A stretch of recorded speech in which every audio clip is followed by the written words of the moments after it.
everybody. Welcome to another episode of Revolution Talk. My name is Zeta Ceti, and we are here live at MJUnpacked 2023 here in New York. I'm here with Peter Su from Asian Cannabis Roundtable. What's up, man? How's it going? How you doing? Awesome. So, are you enjoying the show? How's it going? Dude, it's going great. The energy, the vibe, New York City. You know, we have legal cannabis. We have some illegal cannabis, but we got legal cannabis in New York. It's exciting, man. Yeah, it is. It is an exciting new frontier. But yes, there's like 1,300 legal dispensaries here or something. Allegedly. Allegedly. I haven't seen none of them. Right. Awesome, man. So tell us about what you do in the cannabis industry, man. Or with the Asian Cannabis Collective, even. Sure. Well, you know, backtracking a little bit, I was a long-time banker. Oh, okay. Yeah. 23 years in banking. Yes. At my last couple of stops, I actually ran cannabis banking programs. Okay.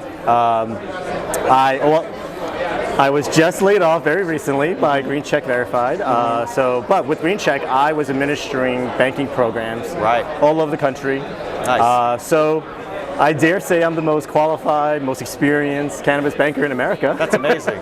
But yeah, with the Asian Cannabis Roundtable, we are, and I'm also an advisor for Minority Cannabis Academy. Okay. And I write for Rolling Stone Cannabis Culture Council, as you know. Right. So, you know, right now I'm kind of on my own, free agent. Right. You know? Let's swirl back to banking, because I think banking is very, very important, right? Yeah. And if you are the most qualified, I am the most qualified. Let's talk about this. So, do I break the wall? Is this how it works? So KYC AML, man, you know, I know there's a lot of risk management on the back end, you know, for this. We have also a lot of different types of services out, merchant processing services, Visa, whatever. Yeah. Like, tell us a bit about your experience with Green Check Verified, or even on your own. Yeah. And like, you know, what should a lot of operators be looking out for in regards to this, and how can they get banking? Because I get a lot of those questions a lot as a consultant in the space, and understanding how to bridge the gap for that. You know, looking for credit unions, different things like that. So tell us a little about that. That's a great question. I got to tell you, you made me sit up a little higher when you said KYC AML. I was like, oh, hold on. Yeah, I know a lot about this. Hold on. Well, so good news, bad news, right? Like, the good news is this idea that like you can't get banking is a little bit of a myth at this point. Right. I think today, and mind you, it's evolving very quickly, right? Yes, like you brought up, I mean, look, a year ago, 2 years ago, 3 years ago, banking was hard. It's impossible. It was really hard to get an account. Yeah. So what happened? Well, you would have only a limited number of options in any given state, right? It would take a really long time to get an account open. When you got it open, it was expensive and it didn't work the way you wanted to. Right. Or it had all high fees. Yeah, very expensive, probably not great. So capability, capacity, and costs is really the focus of where cannabis banking is going today. Right. Meaning improving that. Right. So when you think about KYC AML, what should an operator think about? So this is the good news, bad news part of it, right? Good news, you could probably get an account now. Shouldn't be that hard to do. Even with FDIC insured banks? Yes. Really? Absolutely, yeah. Bad news is, especially for your experienced entrepreneurs, and you're used to walking into a bank with 3-4 pieces of paper, and that account could be opened that week, that day. That's not happening. Yeah. They're asking you for 30, 40 pieces of paper. Oh, I know, it's a compliance check. So it's a compliance detail paperwork. Yeah. Where even it's down to like, what kind of relationships do you have that you're working with? A million questions, transactions, you know. So again, the good news is you can do it. You're gonna have to be patient, right? So I wouldn't worry too much about it for an operator, right? Because what they're asking you for is probably not too dissimilar from what the state wants from you. Right. You're probably just CCing the bank on your application, you know. But yes, some patience, because again, there's not a lot of them, and they're going to ask you a lot lot of questions. You know? Right. Well, I can tell you this much. I mean, my experience with banking, I had an FDIC insured bank for a long time, and it was based out of Oakland. You know, and I was a consultant, right? I wasn't touching the plan. Not even direct, And they terminated my account, right?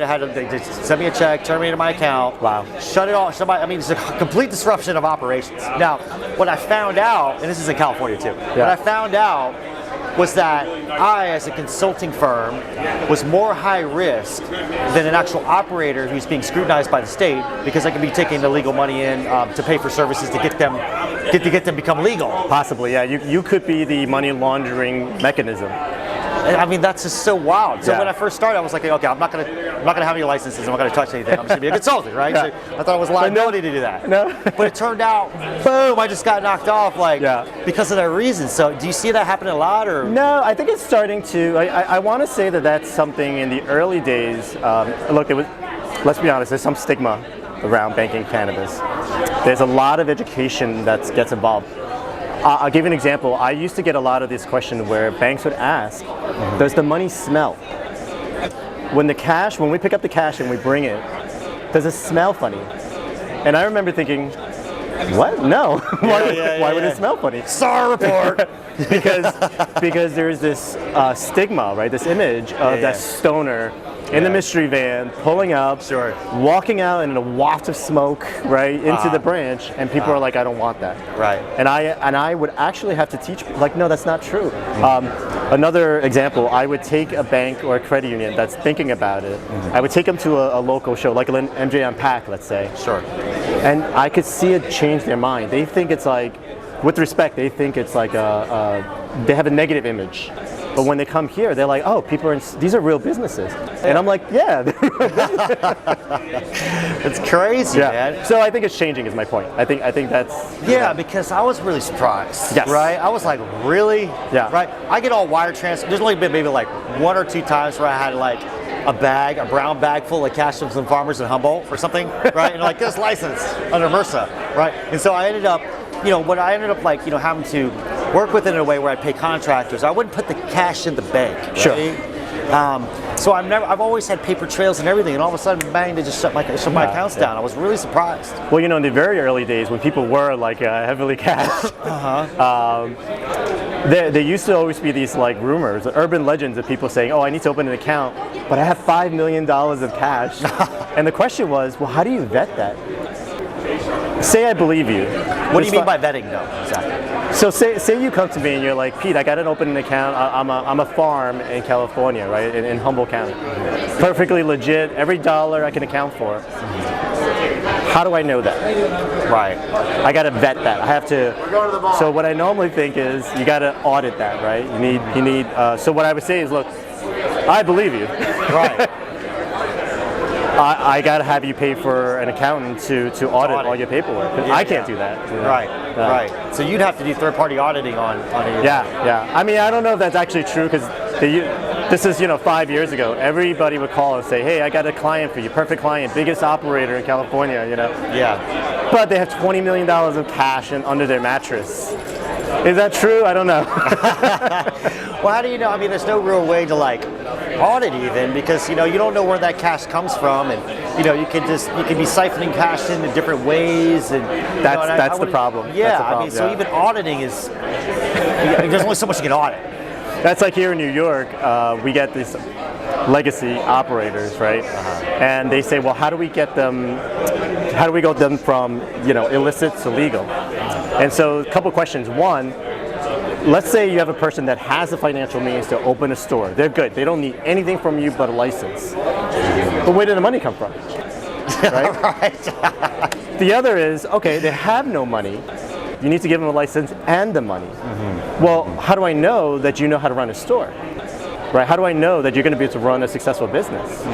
So it's not just the money; it's the experience. Like anybody could say, "Oh, I've been doing this for 20 years." How do I know that? Right. Right.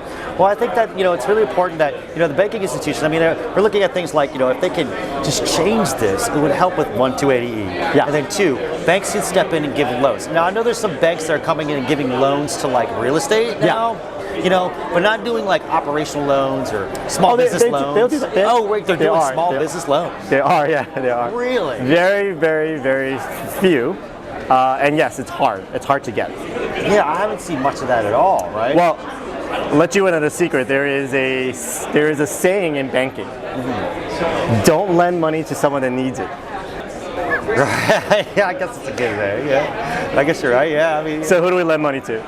People that don't need it. People that show that their business is fine without a loan, Yeah. but my loan will be rocket fuel for this business. Correct, and help it scale, and help it move, it can actually prove. Banks are growth capital, not startup capital. I got you. That's a good one. Banks are growth capital, not startup. That's a good one. Generally speaking, which we have percent. Oh, it doesn't matter. So what does the future look like for you, man? Where are we going? Oh, you know, I like think you're a free agent now. No longer like held down by the matrix. Let's go. Well, you know, thank God I feel in demand. My phone's been blowing up. I am working harder today as an unemployed person than I was when I was employed. Right. Which might explain why I'm unemployed. Right. But I think that you know, the cannabis industry has just a huge landscape of opportunity for ancillary businesses. Yeah. You know, from our side, like we're looking at one side, you know, of the markets, like the existing operator markets, you know, the capital markets drying up, lots of challenges over there. Yeah. But when we're looking at the front side of the markets, all these new states opening, I mean, we're booming over here. Yeah. It's really interesting. I don't know if you saw, I just posted on LinkedIn. It was like the meme of like somebody sitting in a job interview. So this is actually happening to me, right? I'm interviewing, and people are asking me that question. Yeah. Hey, is the cannabis industry expanding or contracting? And the answer is yes. Yeah.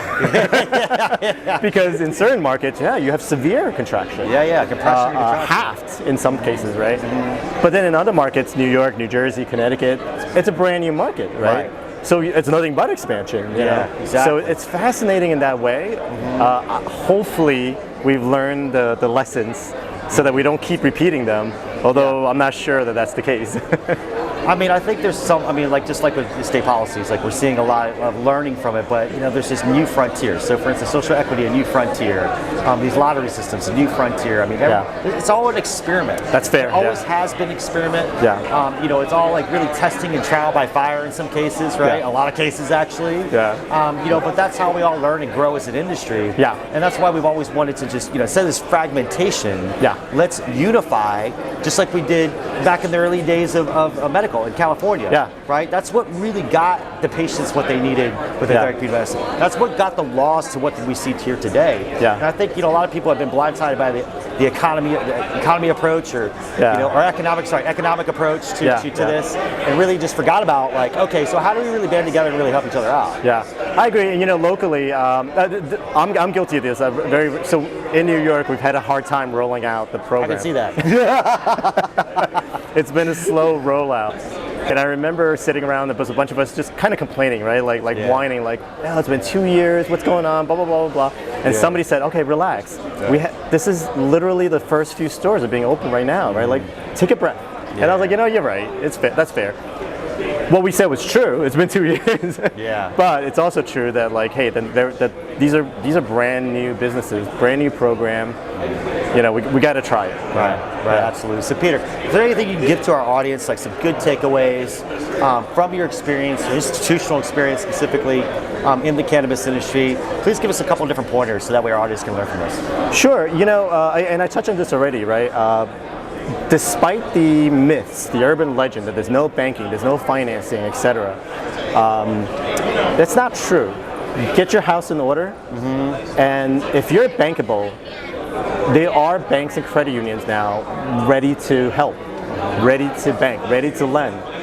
But don't get me wrong, they are cherry picking because they can.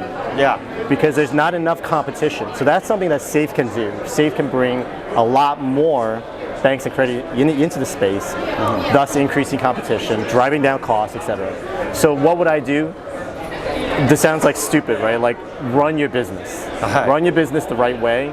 Keep your books clean. The solutions are out there. Awesome. And I'm happy to help. I'm available for assistance. Awesome. Well, Peter, thank you so much for being on the show. Peter Sue, this is Revolution Talk. Thank you guys so much.